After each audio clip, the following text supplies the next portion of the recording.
Biot, village de verriers depuis les années 50, c'est ici que nous avons retrouvé Nicolas Lati. Il travaille le verre à chaud dans l'atelier Pierini, une famille de verriers de père en fils.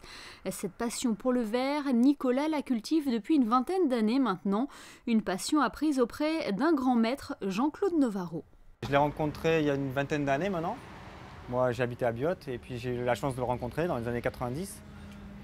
J'ai été tout de suite fasciné par le travail du verre, qui est incroyable à voir, et puis par le personnage. Voilà, c'est quelqu'un qui sait transmettre son métier, sa passion.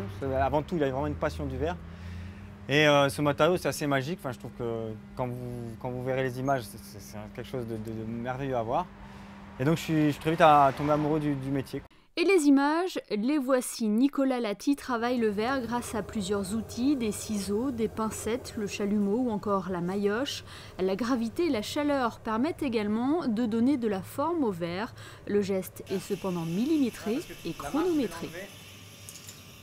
Alors, le verre, on le cueille là-bas, il est à 1160 à peu près. Et on a une trentaine de secondes pour faire à chaque geste, quoi.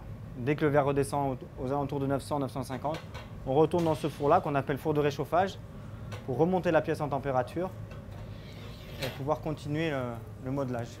Au fil des années, Nicolas Lati a su se démarquer des autres verriers en réalisant des œuvres tout droit sorties d'une bande dessinée ou d'un film d'animation. Aujourd'hui, il réalise un poisson diodon qui a pour particularité de se gonfler lorsqu'il se sent menacé.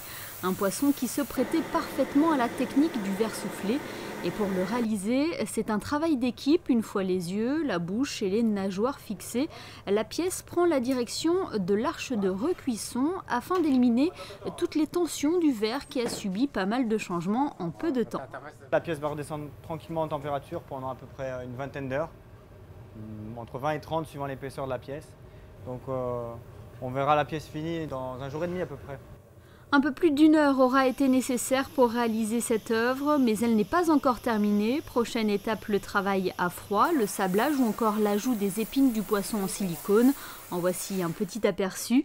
Et pour voir les autres réalisations de Nicolas Lati, sachez que ces œuvres sont exposées jusqu'au 3 janvier à la Maison de l'Amérique latine.